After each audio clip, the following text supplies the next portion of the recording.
Watch newscast. Very cold conditions once again tonight with our temperatures falling into the upper 20s. So frost possible again tomorrow morning. Then as we go into our Wednesday morning, our temperatures will be even colder. We're going to go down into the low 20s. I'll have more details on all those temperatures coming up. Right now on News Channel 6 and 7, 2 people are dead after a house fire in Aiken County. We hear from first responders about what they witnessed when they arrived on scene. Plus, preparations begin ahead of the winter weather season in South Carolina. We'll tell you what you can expect.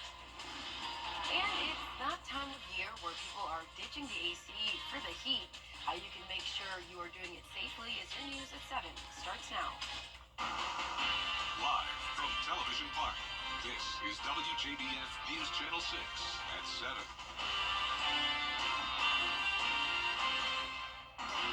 You're watching News Channel 6 at 7. I'm Bria Smith. Dee is off tonight. Thanks for joining us. 2 people are dead after an overnight house fire in Graniteville. I spoke with first responders about what they witnessed. And before we got there, we could see the sky was lit up. The Aiken County Coroner's Office is investigating the fire that left 2 dead in a home on Taylor Pond Road. The neighbor was up there and she said that there's normally a couple people that stay there. And she said that's their car, and she said she hadn't seen them that day. GVW Assistant Fire Chief Cecil Scott says when they arrived at the scene, they had to get to work immediately. We go right off the bat that there's entrapment because there's a vehicle in the yard. We do it as entrapment until we can get in and search and find out. But due to the fire, so big and all, and so much area covered, and all we could do is just start, because we knew it was going to be a recovery instead of a rescue. The 2 people who have not yet been identified were pronounced dead just after 1 this morning. Once we got it cooled down on some of the couple of guys inside, and what's left of the house is not much. There's no roof, and some of the floors is burned out, and there's maybe 1 or 2, the sidewall on one side of the house is up just a little bit, and then a little bit of the back, but that's it. The investigation is still ongoing. We'll keep you updated with more information as we learn it.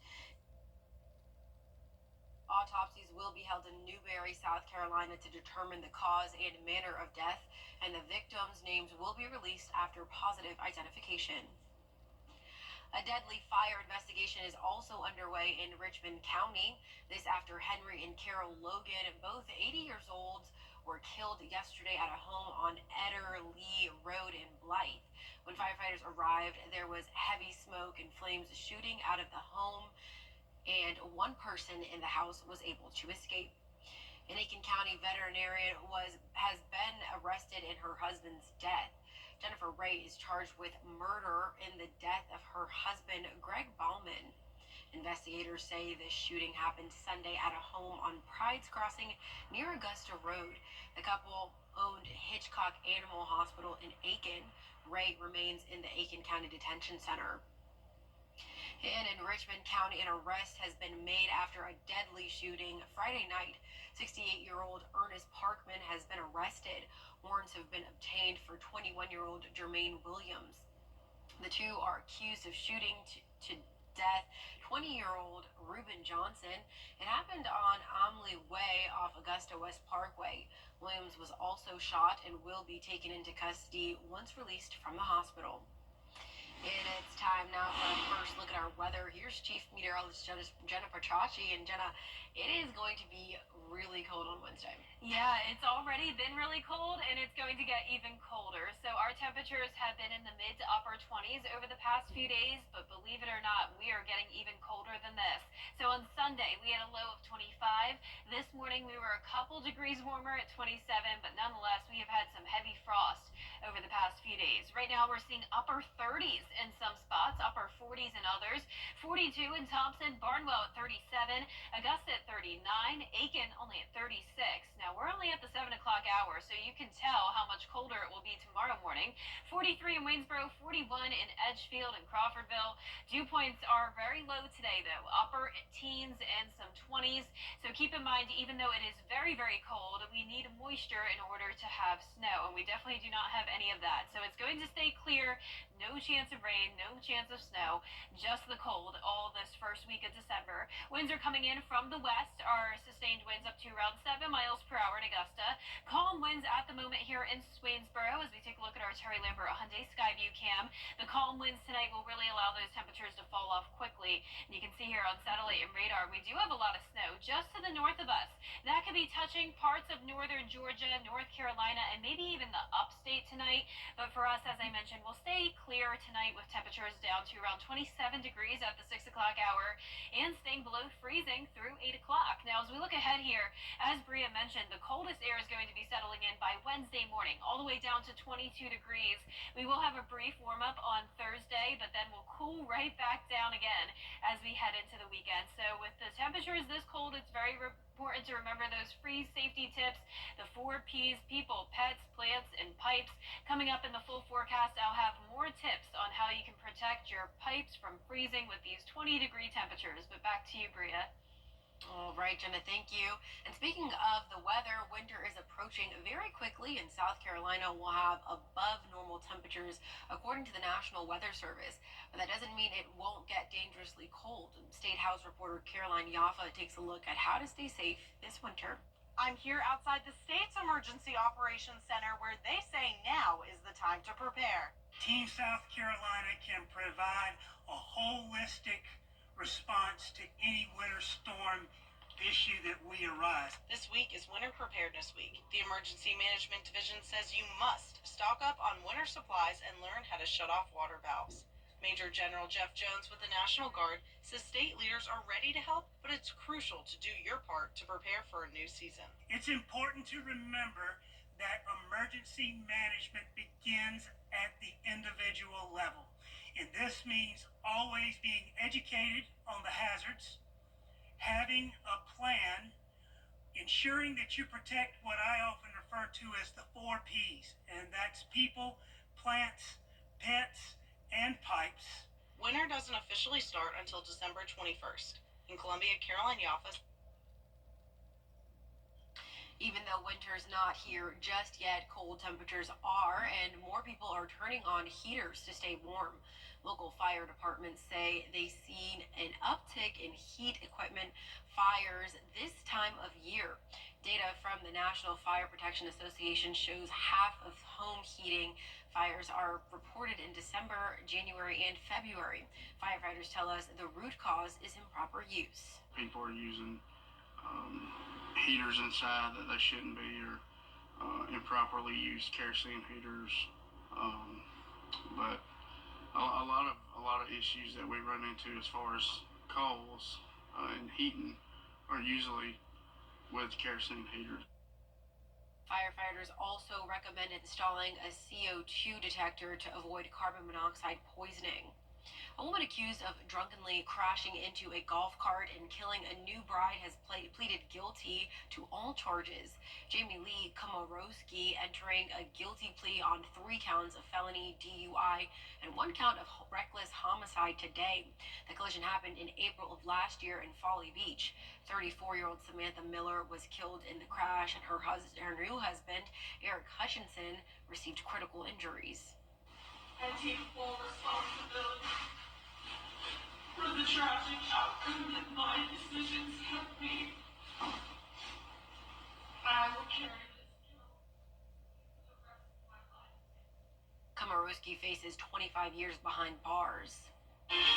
Coming up, President Biden makes an unexpected move to pardon his son. We've got reactions from Washington next. Hey there, George. I'm John. Week, the coldest air of the season will be here by Wednesday morning. I'll have a look at all your temperatures coming up. I was in a motorcycle accident and I broke my leg.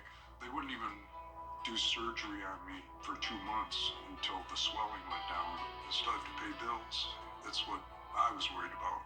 So I just got on the phone and I called Austin Jackson. They were very good, professional. The settlement that I received was life-changing. All my bills are paid, and I'm doing well. Get Austin Jackson, the Augusta guy.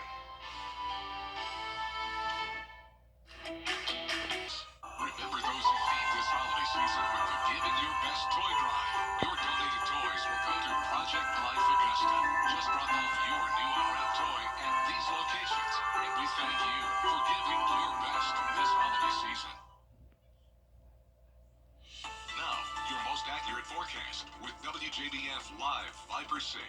Welcome back. Around the CSRA, we're already seeing some 30s by the 7 o'clock hours. 39 up in McCormick, 36 in Aiken, 40s out towards the west, though, 43 in Sandersville, 42 in Sparta, Augusta at 39. Notice around half the country dealing with this very frigid air. A little bit warmer down towards the south with 70 still in Phoenix, Brownsville, and Miami close to it at 68. But a lot of us dealing with these very cold temperatures. 12 degrees in Bismarck, 20 in Minneapolis, teens as well up in Iowa. For us down in the southeast, we have high pressure and control. That's keeping things dry. But up towards the north, a little bit more moisture, and that combined with the cold temperatures is leading to snow showers from the Midwest down to Tennessee now, and a few of those flurries now into northern Georgia and parts of North Carolina and Kentucky. You can see the snow coming down here on our Terry Lambert Hyundai Skyview cam. A great winter night, it looks like, with people actually out there ice skating. Very fitting with the snow coming down. Now for us tomorrow morning, it's going to feel like it could snow at any moment with a feels like temperature of only 21 degrees, but we'll have clear skies. Now keep in mind we do have heavy frost still in the forecast though, just like we have over the past few nights and early mornings. Then by 10 o'clock in the morning, upper 30s still, feeling like 30. The north wind is going to be contributing to those cooler temperatures. Tuesday afternoon topping off at 47, the coldest high temperature so far this season. This is pretty normal though for this time of the year. On average, we have our first high temperature in the 40s today, December 2nd. Last year it happened back in November. Now notice it's also been a very long time since we've had temperatures below 25 degrees. We came close on Sunday morning, but I do think we'll definitely have a very high chance of getting below 25 on Wednesday morning. Right now going with a low of 22 in Augusta, and several CSRA communities, especially in areas sheltered from the wind, will see the teens on Wednesday morning. So we're talking as low as 16, 17 degrees in some places. We will see those temperatures rebound back to above freezing on Thursday morning, but that will not last for long. We're right back down to 25 on Saturday morning. So very important that you take care of your pipes, especially once temperatures get below 20 degrees. That's when we could see those pipes burst. Also remember to let cold water drip from the faucets, not hot water. Leave the heat no lower than 55 degrees. Be sure to insulate your pipes if you can, and also open up the cabinets. That helps to prevent the pipes from freezing as well. Tonight at 10 o'clock, you can see the snow starting to break apart a little bit, but parts of the upstate and Charlotte, North Carolina, will see a few flurries. Tonight, high pressure moving back in, and we will have lots of sunshine on our Tuesday afternoon and Wednesday. The sun will make it feel a little bit more tolerable outside with those 40-degree highs. But our lows tonight will be anywhere from around 24 degrees to around 30 to the south. Highs tomorrow in the 40s everywhere. And here's a look at your 10-day forecast. A bit more cloud cover with that warm up on Thursday and breezy winds. No rain, though, until late next Sunday, along with some rain showers Monday and Tuesday. And at that point, we'll finally start to see the temperatures warm up a bit. And now that it's December, that also means that hurricane season is behind us. Thank goodness. Here's meteorologist Miller Hyatt with a recap. Hello everyone, meteorologist Miller Hyatt here with a look back at the 2024 hurricane season. Thankfully, it is all done with, and we can all be happy about that because it certainly was a wild ride, that's for sure, here in the CSRA especially. So looking back, overall, it was an above average hurricane season. We had 18 named storms, the second costliest hurricane season on record, and it's all thanks to the warmer than average sea surface temperatures. So we started off with a bang. The earliest Category 5 hurricane formed, that was Beryl, thankfully a weekend before it got to Texas. And then we had sort of a lull during the middle of the season before things ramped back up in August. We had our first impact from Debbie with torrential flooding rain south of I-20. That was a tropical storm, but even a tropical storm can bring in devastating impacts, and that certainly was the case with Debbie. And then we had our second impactful storm, and that was Helene in September, and that was the worst impactful storm we've had in quite some time. So looking at the forecast versus what actually happened here, we didn't see as many named storms as forecasted. However, it was still above the average of 14. We had 11 hurricanes, which is also above average, and 5 of those were major hurricanes, which is also slightly above the average number. So the biggest impact was, of course, unfortunately, from Helene, which took an unusual path towards our west. And that means we are on the dirty side of the storm, which means we saw damaging winds up to 100 miles per hour, and those knocked down trees across the area. We had widespread damage. Unfortunately, we also had power outages and loss of life. So here are some photos sent in to us from the National Weather Service in Colombia. Notice all the power lines down, all the trees down, and destroyed homes as well. So we are thinking of those that have been impacted by Helene. It looks like we have a long recovery to go, and I'll have more details on what happened during the 2024 hurricane season on my blog, wjbf.com/weather. Coming up, Cyber Monday is here and could set a new spending record.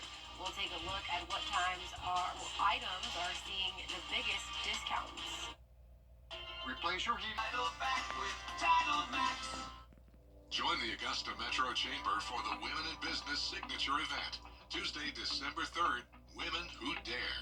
Breaking Boundaries in Healthcare. Register online at AugustaMetroChamber.com.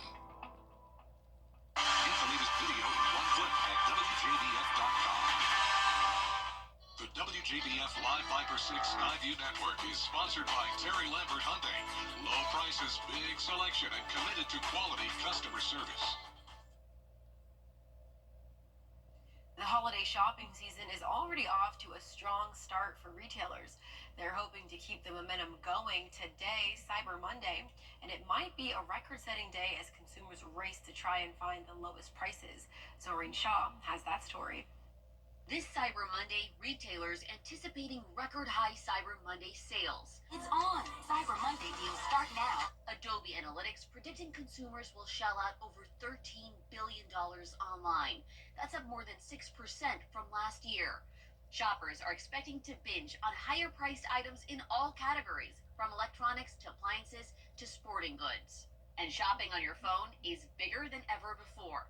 55% of online sales on Black Friday and almost 60% of online sales on Thanksgiving were mobile. That's up over 14% from last year. Adobe Analytics also showing social media influencers are driving consumers to buy this season. In the bag, in the purse, do it. Experts say some of the biggest post-Thanksgiving sales will be for tech deals. The biggest sellers are expected to include televisions, Bluetooth headphones, and digital cameras. Consumers even seeing huge deals with gift cards. Gift cards are a great option to look for on Cyber Monday. Not only can you find gift cards discounted themselves that you can then gift to others, you can also purchase gift cards and use them as currency for future purchases. As for Black Friday, that day now has another milestone. Consumers spent over $10 billion. That's up 10% from last year. Toys helping to drive that, but nearly everything, jewelry, electronics, were up substantially. Zoreen Shaw, ABC News, Los Angeles. It's December, which means it's Christmas parade season in the CSRA. There are two parades on Saturday, December 7th. The first is in Grovetown at 10 a.m. at Liberty Park. Then at 2 p.m. in Richmond County, it's the 2024 Augusta Christmas Parade. The streets of downtown will be filled with parade goers, and WJBF will be broadcasting the event live on MeTV. We'll also broadcast live on MeTV the Columbia County Christmas Parade at Evans Town Center Park on Sunday, December 8th at 3 p.m. And it's your chance to help make a child smile this holiday season. WJBF News Channel 6 is partnering with our Giving Your Best partners, Piedmont Hospital, Science Quo, and Security Federal Bank for our annual holiday toy drive. Anytime between now and December 12th, you can drop off a new unwrapped toy right here at Television Park or at any CSRA Security Federal location. We'll be right back. It's the one thing. Want to get up close and personal with the weather? Request a school visit from Chief Meteorologist Jennifer Petracci today. It's a cool and exciting way to bring the fun and fascination of weather to students of all ages. Or take a field trip to our state-of-the-art studios at Television Park in Augusta. It's an interactive experience your class won't forget. Request a live Viper 6 school visit or studio tour by signing up today at WJBF.com/school visit. Every day, ordinary people in the CSRA do extraordinary things to serve our community. Each month, News Channel 6 recognizes these outstanding volunteers with the Giving Your Best Award. Do you know an everyday hero who goes the extra mile to help others? Nominate them for the Give Me Your Best Award by visiting WJBF.com and filling out the entry form. Sponsored by Science Co., Piedmont Augusta, Security Federal Bank, and News Channel 6. It's the one thing injured Hundreds of millions recovered for our clients. The Oxford University Presses has unveiled its 2024 Word of the Year. The publisher of the Oxford English Dictionary has chosen brain rot. Oxford notes that usage of the phrase has increased 230% over the past year, particularly when it refers to the decline of a person's intellectual state because they consume too much online content. The public voted on the short list, but a panel of experts chose the winner. It makes sense. I mean, with the amount we're on our phones, with all the brain rot. Social media, exactly. Last week was demure. Today is brain rot. Yep, not surprised by either of those results. Well, our forecast is showing the cold temperatures all week long, Bria. Alrighty, and that's all for your news at 7. Be sure to stay with us for your